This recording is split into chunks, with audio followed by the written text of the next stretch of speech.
तो बच्चों आज से आपकी unit 4 chemical bonding and molecular structure शुरू हो रही। बहुत ज़्यादा इम्पोर्टेंट यूनिट है और केमिस्ट्री में इसके बिना, chemical bonding and molecular structure के बिना कोई भी चीज़ पॉसिबल नहीं है। यानी एक प्रकार से बेस है आपकी केमिस्ट्री का, ख़ास तौर पे इनऑर्गेनिक केमिस्ट्री का। ठीक है बच्चों, तो बॉन्ड किस तरीके से फॉर्म होते हैं, चाहे वो आयनिक बॉन्ड हो, covalent bond, coordinate bond, hydrogen bond वगैरह, सब चीज़ इसी के अंदर बताई जाएगी। ठीक है बच्चों, क्या एंगल होता है, अगर आपसे पूछ लिया जा कि भाई H2O है, किस तरह का इसमें स्ट्रक्चर होगी, क्या इसमें बॉन्ड एंगल होगा, बॉन्ड एनर्जी क्या होगी, हाइड्रोजन बॉन्ड क्यों फॉर्म होता है, CO2 का क्या होगा, तो दोनों का डिफरेंट है। ठीक है बच्चों, ये सारी चीज़ आप इसी में पता करोगे कि जो एटम्स हैं वो क्यों कंबाइंड होते हैं, क्यों एक दूसरे के साथ वो रिएक्ट करते हैं। तो इन सभी सवालों का जवाब आपको, इन क्वेश्चन का आंसर इसी यूनिट में मिलने जा रहा। तो आज हम जस्ट शुरुआत कर रहे हैं इसकी। तो सबसे पहले देख लो बच्चों, केमिकल बॉन्ड क्या होता है।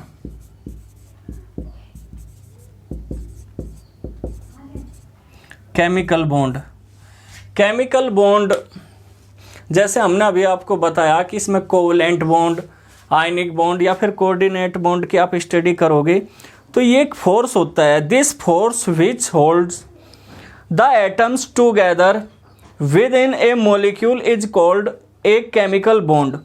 यानी कि केमिकल बॉन्ड क्या है, चाहे वो आयनिक बॉन्ड हो, कोवलेंट बॉन्ड हो या फिर कोऑर्डिनेट बॉन्ड, जो एटम्स हैं उन्हें एक दूसरे के साथ होल्ड रखेंगे, बनाए रखेंगे, जोड़े रखेंगे, तो उस फोर्स को ही क्या कहा जा बच्चों, जो बॉन्ड आपस में एटम्स को क्या रखता है, बाइंड रखता है, केमिकल बॉन्ड कहा जा। और इसमें आप थ्री टाइप्स के केमिकल बॉन्ड की स्टडी करोगे। कौन कौन से हैं ये तो हम बाद में पढ़ाऊंगे आपको, लेकिन पहले देख लो आयनिक बॉन्ड। ठीक है, सेकंड वन है कोवलेंट बॉन्ड और थर्ड वन है कोऑर्डिनेट बॉन्ड।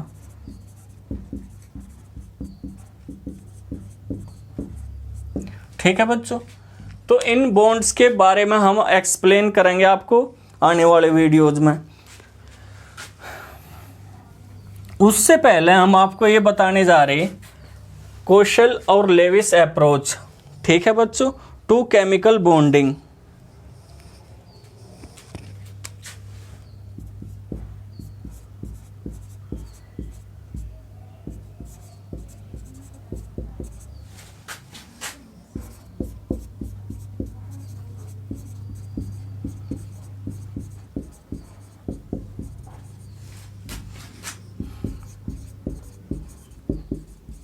सबसे पहले केमिकल बॉन्डिंग के बारे में साइंटिस्ट हुए 1916 की बात है, 1916 की बात।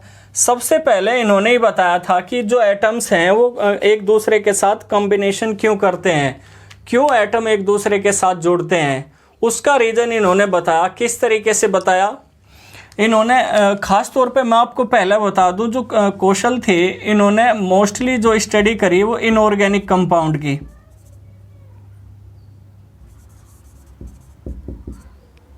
इनऑर्गेनिक कंपाउंड्स की। ठीक है बच्चों, लेकिन जो लेविस थे इन्होंने करी ऑर्गेनिक की। ठीक, तो इन्होंने अपने आप को सीमित रखा इनऑर्गेनिक कंपाउंड्स तक और इन्होंने रखा ऑर्गेनिक कंपाउंड्स तक। तो दोनों ने अलग अलग टाइप्स के कंपाउंड की स्टडी की। ये जो हम आपको अभी इसके बारे में डिटेल से बता रहे, असल में इन्होंने देखा कि जो नोबल गैसें होती हैं, नोबल गैस,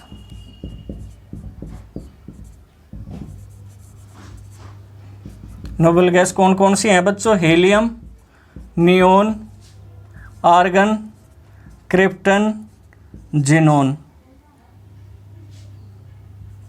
और रेडोन। ये हैं 6, 2,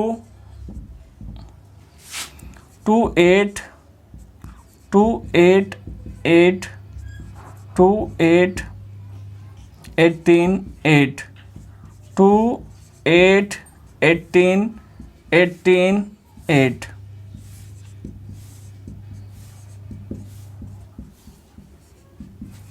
ये इनका इलेक्ट्रॉनिक कॉन्फ़िगरेशन है। तो इन्होंने इलेक्ट्रॉनिक कॉन्फ़िगरेशन इनका देखा तो क्या फील किया वो अभी आपको हम बताओगे और उससे किस नतीजे पे पहुँचे। ये इनका एटॉमिक नंबर है। इन्होंने देखा कि जो नोबल गैस हैं वो इनर्ट गैस हैं।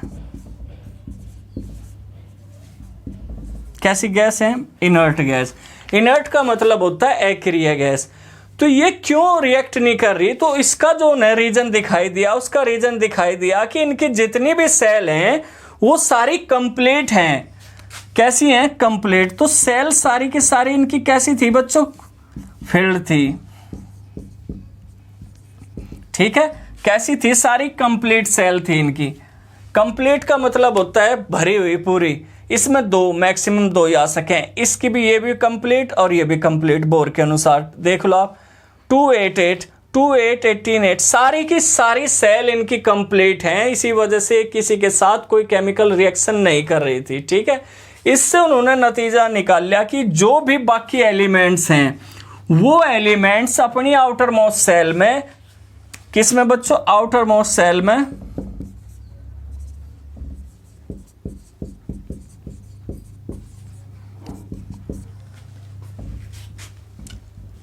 कितने इलेक्ट्रॉन करने की कोशिश करते हैं? हीलियम को छोड़ के 8 इलेक्ट्रॉन। इसे ऑक्टेट रूल कहा गया बच्चों। क्या कहा गया? ऑक्टेट।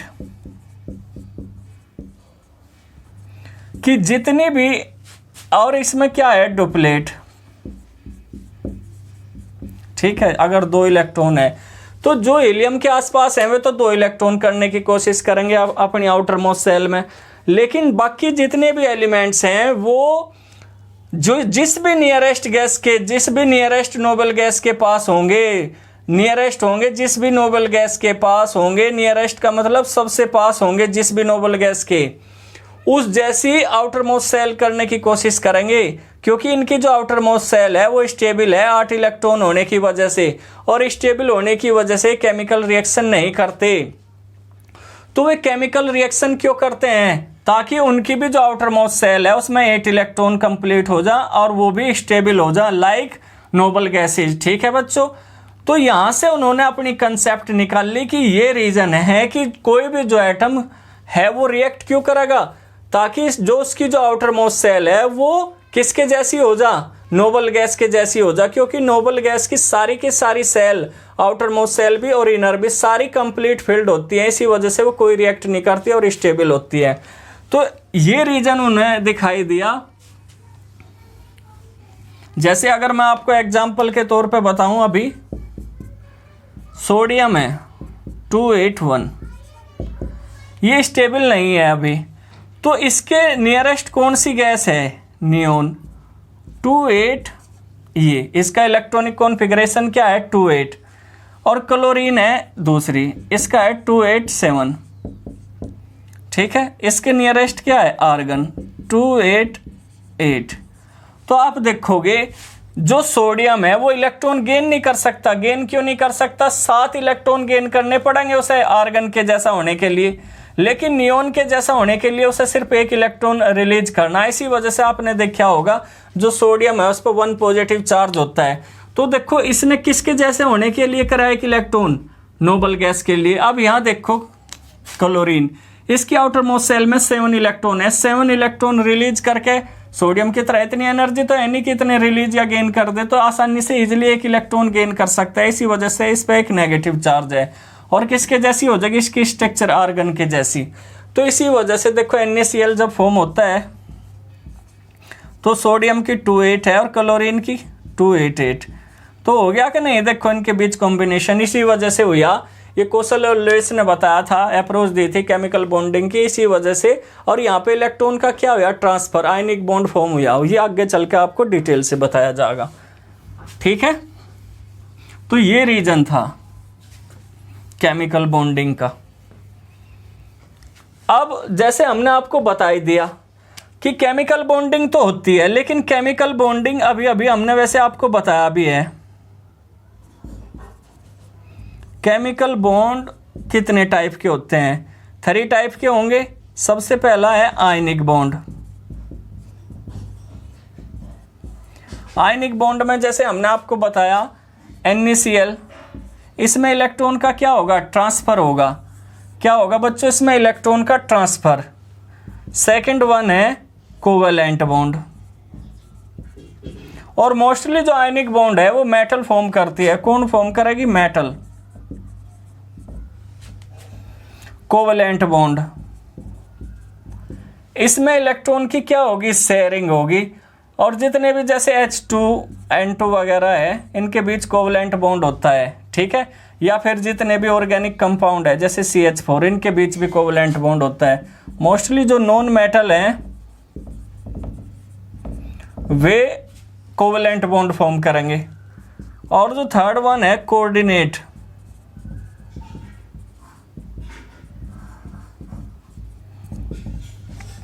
इसे वे एटम या फिर ग्रुप ऑफ एटम फॉर्म करेंगे जिसके पास सिर्फ 2 इलेक्ट्रॉन की कमी होती है, ठीक है।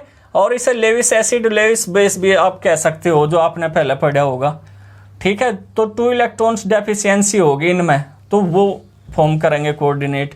तो ये मेथड है, या तो इलेक्ट्रॉन को ट्रांसफर करके या इलेक्ट्रॉन को शेयर करके क्या फॉर्म होते हैं बच्चों, केमिकल बॉन्ड। और वो स्ट्रक्चर किस जैसे करने की कोशिश करते हैं, जैसे आप यहीं पे देख लो हाइड्रोजन की आउटर मोस्ट सेल में एक इलेक्ट्रॉन दूसरे के साथ भी शेयरिंग करी, तो इस पे भी 2 हो गए, इस पे भी 2 हो गए, H2 फॉर्म हो गया।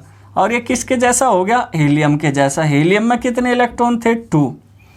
नाइट्रोजन देख लो आप, नाइट्रोजन की 3 इलेक्ट्रॉन इसके और 3 इलेक्ट्रॉन इसके शेयर हुए, ठीक है।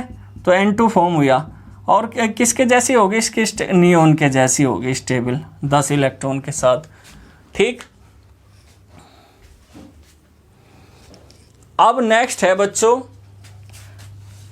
Lewis structure. लुईस कह लो या लेविस कह लो, मर्जी आपकी। फॉरनर हैं सभी, अगर भारतीय होते तो रमेश, सुरेश, रामदीन, हरमिंदर, जगमिंदर नाम होते इनके, ठीक है बच्चों। हरपाल, सुरेश पाल। तो लेविस स्ट्रक्चर क्या है वो देख लो आप।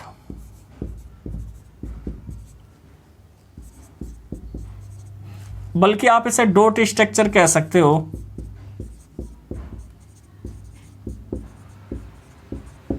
ठीक है, लेविस डॉट स्ट्रक्चर। इन्होंने क्या करा कि जो वैलेंस इलेक्ट्रॉन हो, क्या बच्चों, वैलेंस इलेक्ट्रॉन। वैलेंस इलेक्ट्रॉन का मतलब क्या है मैं आपको बता दूं। कोई भी जो एटम है, जैसे ये देखो सोडियम, इसकी आउटर मोस्ट सेल में कितने इलेक्ट्रॉन है, यहाँ देखो 2 8 1। जैसे ऑक्सीजन है, इसकी आउटर मोस्ट सेल में कितने इलेक्ट्रॉन है, 6। नाइट्रोजन है, इसकी आउटर मोस्ट सेल में कितने इलेक्ट्रॉन है, 5। तो इन्होंने क्या करा कि जो आउटर मोस्ट सेल में टोटल इलेक्ट्रॉन्स होते हैं, जिन्हें वैलेंस इलेक्ट्रॉन कहा जा, उन्हें क्या करा, इन्होंने रिप्रेजेंट करा बाय डॉट। ठीक है बच्चों, यानी कि जो आउटर मोस्ट सेल है,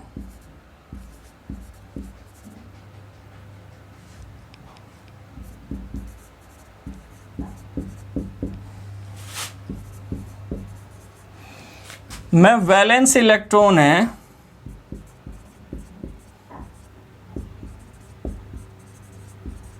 वो रिप्रेजेंट करे इन्होंने बाय डॉट। ठीक है, डॉट के द्वारा।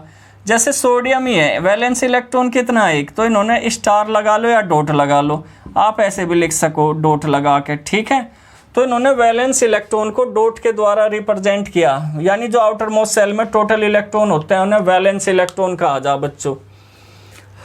जैसे ऑक्सीजन है, उसमें कितने हैं, 6, तो इस तरीके से। नाइट्रोजन है, उसमें कितने हैं, 5, इस तरीके से। क्लोरीन है 7।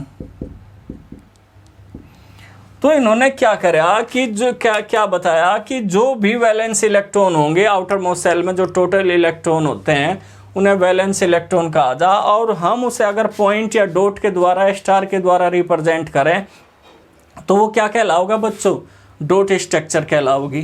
तो ये इनकी डॉट स्ट्रक्चर है। ठीक है, अब हम कल आपको नेक्स्ट वीडियो में डिटेल के साथ सबसे पहले आयनिक बॉन्ड, या उसे हम इलेक्ट्रोवैलेंट बॉन्ड भी कहते हैं, उसके बारे में डिटेल से बताऊंगे। तो ये था बच्चों एक जनरल इंट्रोडक्शन।